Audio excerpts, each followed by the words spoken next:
அம்பிகை அங்கையற்கண்ணி அகிலாண்ட கோடி பிரமாண்ட நாயகி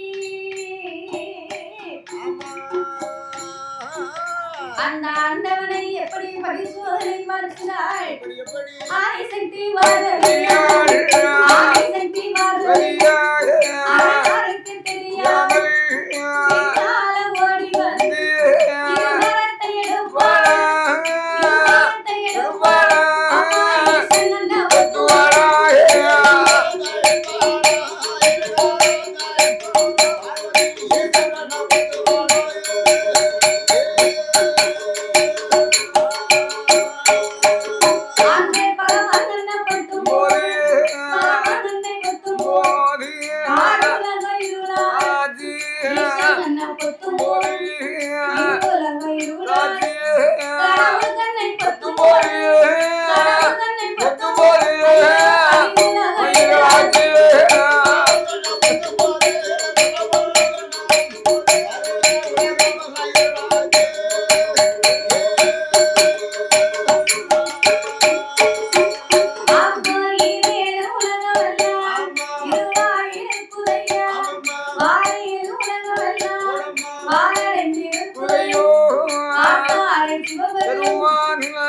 இந்த பார்வதிக்கு இத்தனை வார்த்தை எடுத்து சொன்னதுக்கு பின்னாலேயும் நம்ம மேல கொஞ்சம் கூட நம்பிக்கையே இல்லாம இப்படி பரிசோதனை பார்த்து விட்டாளே. கடவுளார் கண்களை மறைக்க தனி உலகம் எங்கு பார்த்தாலும் இருள் மயமா தெரியுது. இரவும் இல்லை பகலும் இல்லை, ஒளியும் இல்லை இருளும் இல்லை. உலகமே ஒரு மாயமாய் இருக்க மக்கள் எல்லாம் திக்குமுகம் தெரியாமலே திகைத்து வாடினார்கள். அச்சவர்களும் தெரியல, எடுத்தவர்களும் தெரியல, நிற்கும் ஆளும் தெரியல. திடீர்னு உலகமே மாயமாய் போச்சுன்னா என்ன ஆகும்? எந்த வேலையுமே பார்க்க முடியாது. அப்ப சிவன் பார்த்தார். இந்த பார்வதிக்கு சொன்னதுக்கு பின்னாலே இவளுக்கு புரியல. அதனால நமக்கு இருக்கக்கூடிய 2 கண்கள் மட்டும் தானே இந்த பார்வதிக்கு தெரியும். சிவபெருமானுக்கு 3வது கண் நெற்றிக்கண் ஞான சுடர் ஒளி உண்டு. அப்பேற்பட்ட நெற்றிக்கண்ணை திறந்து இந்த உலகத்துக்கே ஒளி கொடுத்து சிவனாருடைய மகிமையை தெரியப்படுத்த வேண்டும் என்று அந்த ஆண்டவன் பகவான் ஆதிசக்தி முன்னாலே நெற்றிக்கண்ணை திறப்பார், ஒளி கொடுப்பார், நெற்றிக்கண்ணை திறப்பார், ஒளி கொடுப்பார். நெற்றிக்கண்ணை திறந்த போது கண்ணை திறந்த போது ஆண்டவே அங்காரம் கொண்டு அவர் அங்கத்தை அடக்கி ஒடுக்கி நெற்றிக்கண்ணை திறந்தார் பாருங்க. அந்த நெற்றியின் கண்ணை திறக்க அக்கினி பொறி பறந்து அகில உலகமே ஒளிமயமா தெரியுது. அப்ப ஒளிமயம் வந்தது மட்டுமல்லாம அந்த அக்கினி பொறியிலிருந்து அங்காரம் ஒங்கார ரூபங்களை கொண்டு காலை அம்சத்திலே வீர சுருவத்தோடு ஒரு அழகான பெண் வந்து பிறந்தார். அப்படி ஒரு பெண் வந்து பிறந்த போது ஆண்டவன் அப்பெண்ணையே வரவழைத்து ஆட வேண்டும் ஆட வேண்டும் ஆட வேண்டும் ஆட வேண்டும் ஆடாய் போட வேண்டும். கண்ணி பிறந்ததாலே கண்ணி பிறந்ததாலே உச்சினி வாசலிய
இறக்குவா செல்வியாகவே அமர வைத்தார். ஆமா அப்படி அமர வைத்து வரும்போது என்னையா இந்த ஆண்டவன் அங்காரம் கொண்டு கண்ணை திறந்தார் பாத்தீங்களா?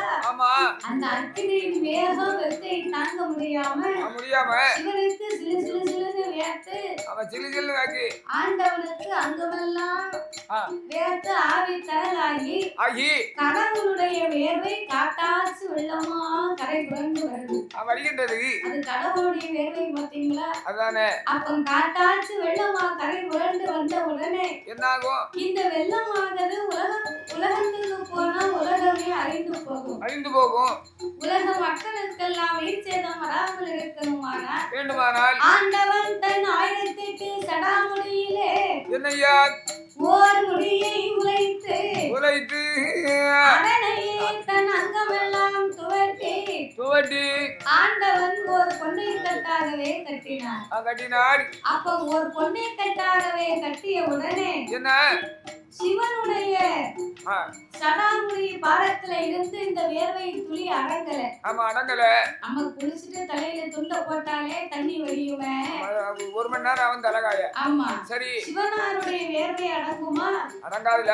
அதிலே இருந்து ஒரு 10 சொட்டு வேர்வை பூமியிலே விழுந்தது. 10 சொட்டு வேர்வையும் 10 கடலாக படைத்து ஆண்டவன் அதற்கு தகுந்த பேர் நாமத்தை கொடுத்தார். எப்படி ஐயா? தமிழ் சம்பாதி வைக்கப்பா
ஓர் ஆலமரத்தின் அடியிலே மாணிக்க புத்து ஒன்று மகிமையோடு வளர்ந்திருக்க காய்ச்சடித்து மணல் குமித்து கரையான் புத்து ஒன்று வளர்ந்திருக்கு.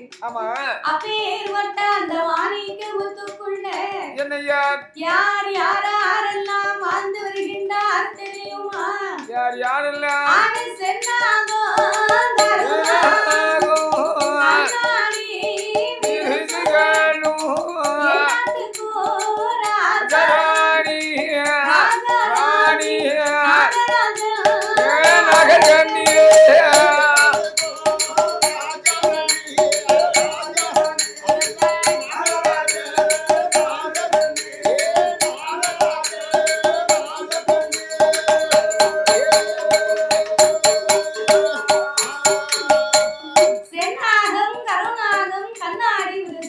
ஆமா எல்லா நாகத்திற்குமே ராஜா ராணியாக ஆமையா நாகலோக பட்டணத்திலே நாகராஜனும் நாகக்கண்ணையும் வந்து வருகிறார்கள். வருகின்றார்கள். நாகம்னு சொன்னா என்ன நம்ம பூலகத்திலே பார்க்கிறோமே அந்த மாதிரி நாகம் கிடையாது. எப்படியோ கலை மட்டும்தான் மனிதர் கலை. சரிதான். கண்டத்துக்கு கீழே உடம்பெல்லாம் நாக வடிவம். ஆமையா இப்படி தெய்வத்தின் அம்சங்களாகவே நாகராஜனும் நாகக்கண்ணையும் வாழ்ந்து வருகின்றார்கள். வாழ்ந்து வரக்கூடிய இருவேர்களுக்கும் என்னையா இறைவனுடைய அருளாலே எவ்விதமான குறையும் இல்லாமல் அவர்கள் எப்படி வாழ்ந்து வருகிறார்கள்? எப்படி ஐயா? நாகலோக பட்டணத்தில்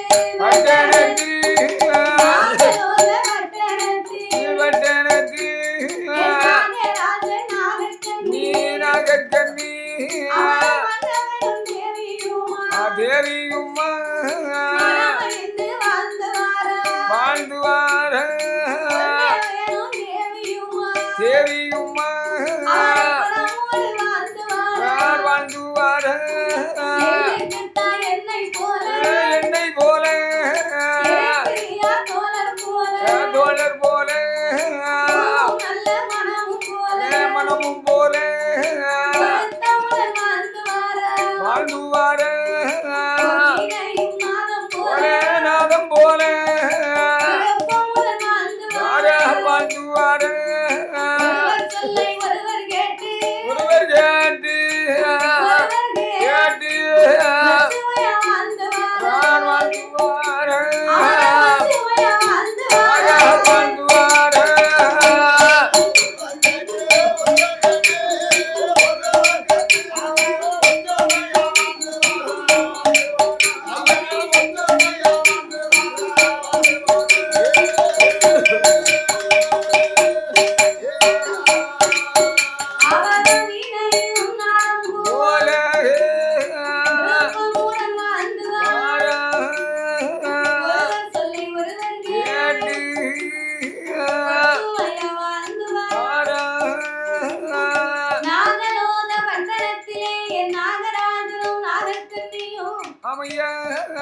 ஒருவர் சொல்லை ஒருவர் கேட்டு ஒற்றுமையாகவே வாழ்ந்து வருகிறார் அல்லவா?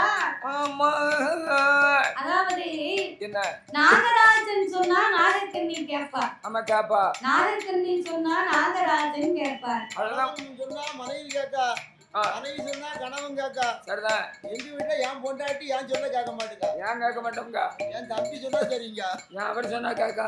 ஆமா என் தம்பி சொன்னதான் கேட்க. நான் எதை சொன்னாலும் உங்களுக்கு ஒண்ணும் தெரியாது. அப்படியா? நீங்க சும்மா இருங்க.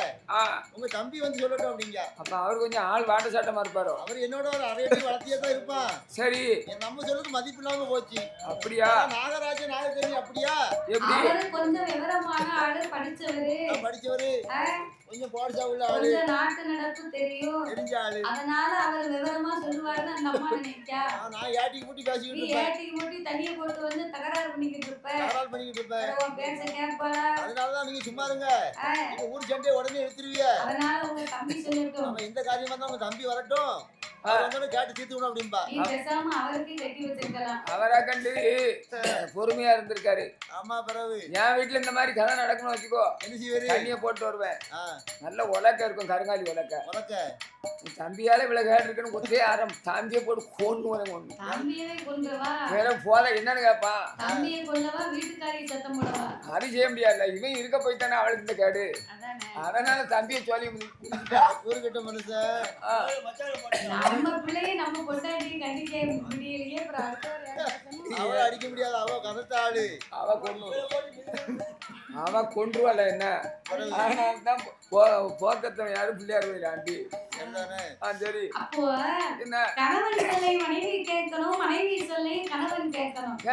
பொம்பளை சொல்லி நம்ம கேட்கவா? இவ சொல்லி நம்ம கேட்கவா? பொம்பளை பொண்டாட்டி பேச்ச கேட்டா அடுத்த நம்மள மதிப்பானா? மதிக்க மாட்டானா? நம்மள ஏப்பமா பேசுவான் அப்படின்னு நினைக்க கூடாது. கூடாது. 1000 பேர் 1000 பேசுவாங்க. சொல்லுவாங்க. நம்ம பொண்டாட்டி பேச்ச நம்ம வீட்டுக்காரம்மா பேச்ச கேட்டு நடப்பது யாரும் குறைய மாட்டோம். இப்போ ஒண்ணு லேசா ஒண்ணுன்னா முதல்ல பார்த்தது யாரு? அவதானே பாக்கணும். நம்ம மனைவி தானே பாப்பா. அடுத்தவங்க பாப்பாங்களா? 1000 பேர் 1000 இருந்தாலும் சரி நம்ம கட்டிய மனைவி மாதிரி வருமா? அதானே. தாய்க்கு பின்னாலே தாரம் இருக்காங்க. நான் சொல்லிருக்கேன். அப்போ ஆண் பெண்ணை மதிக்கணும். பெண்ணா பிறந்தவா இந்த குடிகாரன் பேச்ச கேட்கவான்னு நினைக்க கூடாது. அவர் குடிச்சிட்டே வந்தாலும் 5க்கு 2 சொல்லாவது அவரை கேட்டு நடக்கணும். அப்பதான் அவருக்கு மனசுக்கு நிம்மதியா இருக்கும். நம்ம சொன்னாலும் அவர் 2 வார்த்தை கேட்பாரு. அப்போ ஒருவருக்கு ஒருவர் விட்டு கொடுத்து போனா தானே வாழ்க்கை நல்லா இருக்கும். விட்டு கொடுத்து போறவர்கள் கெட்டு போவதில்லை. கெட்டு போறவன் விட்டு கொடுத்து போக மாட்டான். சில பேர் விட்டு கொடுத்து போறாங்க. சில பேர் இங்க தாத்தா மாதிரி ஆளுக்கெல்லாம் வித்து தான் கொடுக்க வேண்டியது. சங்கரி குடிக்க பைசாலாம் வித்து தானே கொடுக்கணும். அதாவது போதைய வந்துட்டாருன்னு சொல்லி நம்ம கோவப்படக்கூடாது. போதை கூட ஆயிப்போச்சோ. இதுக்கு மாத்து மருந்து என்ன இருக்குன்னு பார்க்கணும். மாத்து மருந்து என்னன்னு கேட்டா நல்ல புளிச்ச நீத்தனி ஒரு செம்ப கோயிட்டு வரணும். இவ்வளவு உள்ளிய ஒரிக்கணும். வாயில அள்ளி போட்டு இந்த நீத்தனியை ஊத்திடணும். வெங்காய வாடையை அடிக்கும். சன்னஞ்சனமா குறைஞ்சிரும். குளிச்சு பாப்போம் போதை விட்ட உடனே. ஏன் வேலைமா நீ இப்பதான் இங்க வந்தியா வீட்டுக்கு? அப்படி வந்துட்டியோ? சரியா வேலைமா விட்ட சுத்தி தூரமா. அப்போ இந்த நாகராஜனும் நாகக்கண்ணியும் சரி ஒருவர் சொல்லை ஒருவர் கேட்டு ஆமையா 2 பேர்களும் ஒற்றுமையாகவே வாழ்ந்து வருகிறார்கள். என்ன வாழ்ந்து வரக்கூடிய 2 பேர்களுக்கும் நாங்களோக பட்டணத்திலே இறைவனுடைய அருளாலே எவ்விதமாகப்பட்ட குறையுமே கிடையாது. அவர் எப்பேற்பட்ட செல்வாக்கோடு இருக்கிறார்களே. ஆனால் அங்கே மண் இருக்கு மணல் இருக்கு. மண்ணால குறைவும் இல்லை. அங்கே பொன்னிருக்கு பொருள் இருக்கு. பொருளால தாழ்வும் இல்லை. சுகம் இருக்கு. சொத்தால குறைவும் இல்லை. ஆடு இருக்கு மாடு இருக்கு. ஆடு இருக்கு மாடு இருக்கு. அவருக்கு வந்த வீடு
ஜாவடிகள் பத்தடுக்கு மாளிகையும் பழங்கி வர்ண மேடைகளும் ஆமையா இப்பேற்பட்ட மண்ணும் மனை பொன்னும் பொருளோடு மங்களகரமாகவே வாழ்ந்து வருகிறார் அல்லவா? ஆமா வாழ்ந்து வரக்கூடிய நாகராஜனுக்கும் நாகக்கண்ணிக்கும் என்னய்யா அடேங்கப்பா என்ன சொத்து சுகம் இத்தனையும் இருந்தா இதுக்கு மேல என்ன வேணும் ஒரு மனிதனுக்கு? அவன் வேண்டிய செல்வாக்கு இருந்தா வேற என்ன வேணும்? எதுவுமே தேவையில்லை. ஆமா ஒரு மனிதனுடைய வாழ்க்கையிலே செல்வம் 16 என்பார்கள். ஆமா 16 செல்வம் என்பார்கள். அந்த 16 செல்வத்திலேயுமே வாய் திறந்து பேசக்கூடிய செல்வம் ஒரே ஒரு செல்வம் தான். அது என்னவோ அப்படின்னா நம்ம வீடு நிறைய பீரோவில் நிறைய கட்டுக்கட்டா பணம் காசு நோட்டு வச்சிருக்கோம். இருக்கும். அந்த பணம் காசு நோட்டு வந்து நம்மள அம்மா அப்பான்னு கூப்பிடுமா? கூப்பிடாது. ஒருபோதும் கூப்பிடாது. ஆமையா ஏக்கர் கணக்குல நிலம் வாங்கி போட்டிருக்கோம். அந்த நிலம் வந்து நம்மளை அம்மா அப்பான்னு கூப்பிடுமா? அந்த மண்ணு வந்து கூப்பிடாது. ஒருபோதும் கூப்பிடாது. ஆமையா கழுத்து நிறைய தங்க ஆபரணமா வாங்கி அணிந்து இருக்கிறோம். ஆமா அந்த தங்க ஆபரணங்கள் வந்து நம்மளை அம்மா அப்பான்னு கூப்பிடுமா? கூப்பிடாது. கூப்பிடாது. ஆமா ஐயா. ஏனென்றால் அதெல்லாம் ஒரு உயிரற்ற பொருள். ஆமா பொருள். நாமளை அன்போடு அம்மா அப்பா என்று அழைக்கணுமேயான வேண்டுமானால் வாய் திறந்து பேசக்கூடிய செல்வம் என்ன? செல்வத்திலே சிறந்த செல்வம் அதுதான் பிள்ளை செல்வம் என்பார்கள். அப்பேற்பட்ட குழந்தை செல்வம் இல்லாமல் என்னய்யா அந்த நாகராஜனை அழைத்த நாகக்கண்ணி என்ன சொல்லுகின்றாள்? என்ன சொல்லுகிறாள் தெரியுமா? எப்படி ஐயா?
எதற்காக 30 வயதாச்சு முடிதறிக்க ஒரு பிள்ளை இல்லையே மன்னா. மன்னவா 40 வயதாகி விட்டது இந்த நாட்டை ஆள பிள்ளை இல்லை. இல்லையா 50 வயதாகி விட்டது இப்பவும் ஒரு ஆணும் இல்லை பெண்ணும் இல்லையே மன்னவா. ஆமா இந்த வயசு வரைக்குமே ஒரு பிள்ளை இல்ல. சரிதானே இனிமே எந்த வயசுல நமக்கு பிள்ளை இருக்க போகுது நம்ம எப்படி இருக்கும் அப்படின்னு நாகக்கண்ணியாகப்பட்டவன் சரிதான் நாகராஜனிடத்திலே வந்து சொல்லுகின்றார். என்ன சொல்லுகிறாள் நவற்றிலே சாதம் போட்டா வாரி உண்ண பிள்ளை இருக்கா? இருக்கா இலையிலே சாதம் போட்டா எடுத்து உண்ண ஒரு முதலை இருக்கா? இருக்கா அந்த காலத்துல என்ன பிள்ளை இல்லாத சாதம் தாய்மார்களுக்கு புழுவாக்கணுமா? நம்ம புழுவாத்தோன்னா நல்லா பிரியாணி வாங்கி சாப்பிடுவோம் முதலை இல்லாத சாதம் தாய்மார்களுக்கு மருந்தாக தோணுமா? நம்ம மருந்தா தோணுச்சுன்னு சொன்னா குஸ்கா வாங்கி சாப்பிட வேண்டியானே பிரியாணியும் புஸ்தா வாங்கி சாப்பிட ஒன்ன மாதிரி ஆளாங்க. அப்படியா பிள்ளை இல்லாதவளை பெண்ணுக்கு தானே ஏத்து. நீ தானே வாய்க்கு நல்லா இல்லைங்கயா நான் தான் நல்ல நீ சாப்பாட்டுக்கு பிறந்தவன். நாமளாம் என்ன தெரியுமா சங்கரன் கோயில் போவேன் சரி சங்கரன் கோயில போய் முதல் இறங்கின உடனே கரெக்டா 1 மணிக்கு போய் சுல்தான் ஹோட்டல்ல போய் 1.5 பிளேட் பிரியாணி சாப்பிடுவேன் கரெக்ட் அப்படிதான் சாப்பிடணும் அவன் சாப்பாடு சாப்பிட்டு முடிச்சிட்டு நீ ஏப்பம் போட்டு ஒரு மணி நேரம் கழிச்ச உடனே ஒரு முட்டை போண்டாவும் டீயும் குடிப்பேன் முட்டை போண்டாவும் டீ வயத்தை இப்ப கொஞ்சம் கூட குறைய விடுறது கிடையாது வயிறை குறைய விடக்கூடாது குறைய விட்ட அன்னைக்கு குடிய கெடுத்துரும் அதனால சாப்பாட்டை வந்து கரெக்ட் டயத்துக்கு சாப்பிடணும் அப்பதான் அந்த உடம்புல சேரும் வேற என்ன உனக்கு கவலை இருக்க போகுது? நம்ம கவலையே இல்லையா ஆனையும் புஷ்காவும் சாப்பிட்டனா? ஆமா அவன் என்ன பண்ணவும் கவலை இருக்குன்னு சொல்லி அழுவாங்க சரிதானே ஆனா பிறந்த ஆம்பளை அதிகாரம் 5 மணிக்கு எஞ்சி டீ கடை போய் 2 டீயை குடிச்சிட்டு சரி அதனால பக்கத்துல உள்ள ஆட்கள் கிட்ட அண்ணாச்சி என்ன எனக்கு பிள்ளை இல்ல எனக்கு குழந்தை இல்ல எனக்கு கவலையா இருக்கு அப்படின்னு கண்ணீர் அடிச்சோம்னா என்ன செய்வான் நாரி மூஞ்சில திட்டுவான் பிறகு நல்ல வேலை சொல்லி அழுவுத நான் ஆனா பிறந்த ஆம்பளை மனசுல வச்சு நீட்டிக்கிட்டு இருக்கேன் மனசுல வச்சு நீட்டிக்கிட்டு இருக்கியா? கூட 2 பக்கம் வாங்கி போடு சுண்ணாம்பு வாங்கி தரேன் சேர்த்து நீட்டு. நாளைக்கு சுண்ணாம்பாவது அடிச்சுக்கிடலாம். கூட 4 சுவர் அடிக்கலாம் நிறுத்தினா அப்போ இந்த நாகக்கண்ணி பெண்குடியாளாகப்பட்டவள் ஆமையா நாகராஜனிடத்திலே இன்னும் என்ன சொல்லுகிறாள் ஐயா? எப்படி ஐயா என்ன பிறந்த மனசு வந்து தனனை தன்னை தன்னோ தன்னை தன்னா தானை தன்னை தன்னா தானை தந்தனை போ தானை தன்னா தனனை தன்னா